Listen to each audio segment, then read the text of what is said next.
Hello again, Bill Pfeiffer speaking to you from Marysfield. Always good to be with you.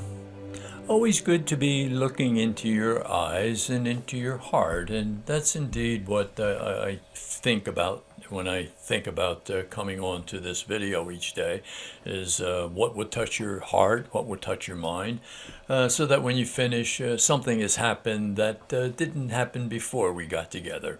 And so we want to keep on opening up our minds and hearts to all of the wonderful things that God wants to do for us.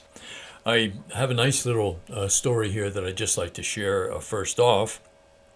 A group of geography students studied the 7 wonders of the world.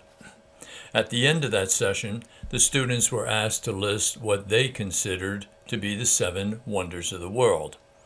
Although there was some disagreement, the following structures received the most votes. Number 1 was Egypt's Great Pyramids. The Taj Mahal was number 2. Number 3, the Grand Canyon. The Panama Canal came in next, the Empire State Building, St. Peter's Basilica, and China's Great Wall. The teacher noted, however, that one student, a quiet girl, had not turned in her paper. So she asked the girl if she was having trouble with her list. And the girl replied, "Yes, a little. I couldn't quite make up my mind because there were so many."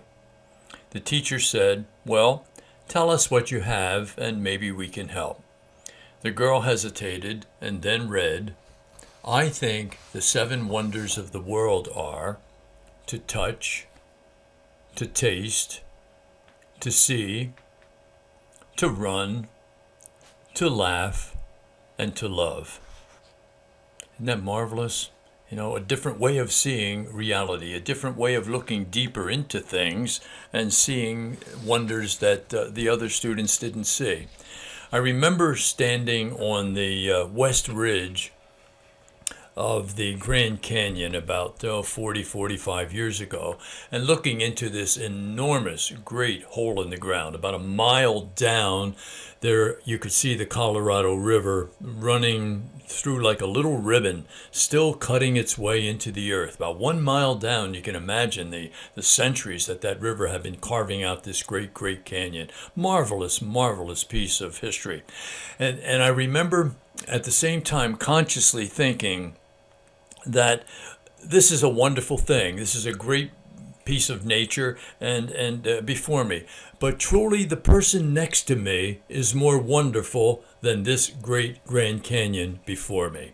I remember consciously thinking of that we indeed are the great wonder in the world. God created us, and we have this incredible beauty and richness and marvel existence inside of us, and to be able to appreciate that, nothing like it, and that the person next to me was much more marvelous than anything that I could see in nature, beautiful as it is and as it was that day.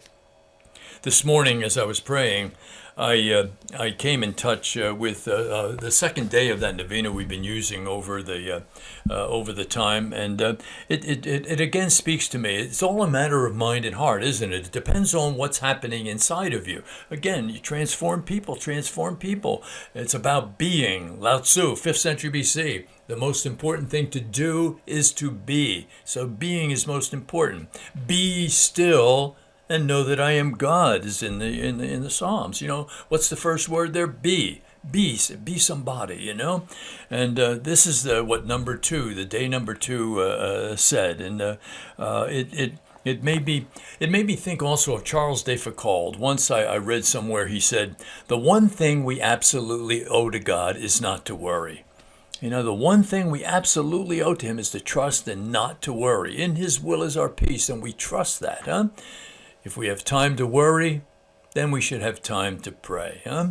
So this is what I learned today. Surrender to me, says God, and this is Jesus speaking to Father Ruotolo. Surrender to me does not mean to fret, to be upset, or to lose hope, nor does it mean offering me a worried prayer, asking me to follow you and change your worry into prayer. We do that often, don't we? We come with all the complaints and gripes and worry, and we want that to become a prayer. And all it is us expressing our worry, which God wants to hear, but it's not prayer, huh? It is contrary to this surrender that I ask of you, deeply against it to worry, to be nervous, and to desire to think about the consequences of anything. It is like the confusion that children feel when they ask their mother to see to their needs and then try to take care of those needs for themselves, so that their childlike efforts get in the way of the mother. Surrender means to placidly, calmly, peacefully close the eyes of the soul, to turn away from thoughts of tribulation, and to put yourself in my care. Put yourself in God's care, so that only I, says Jesus, only I act, saying simply, you take care of it. What a peace-giving section that was in this Novena today, and it really touched my heart. But, I remember that place I was on the Grand Canyon, looking out over this incredible piece of geography. About 20,000 years ago, there was a great glacier that came down and melted and made all of this wonderful pieces of the Midwest, including the Colorado River and that geological piece of glory. But the most important person there was the most important thing there, the object, the piece of creation, was the person next to me. Remember always, if you want the truth to happen tomorrow, you got to do all of the things that are right and good today. Happiness tomorrow depends on doing the truth today. God bless. Good to be with you. Looking forward to being with you again.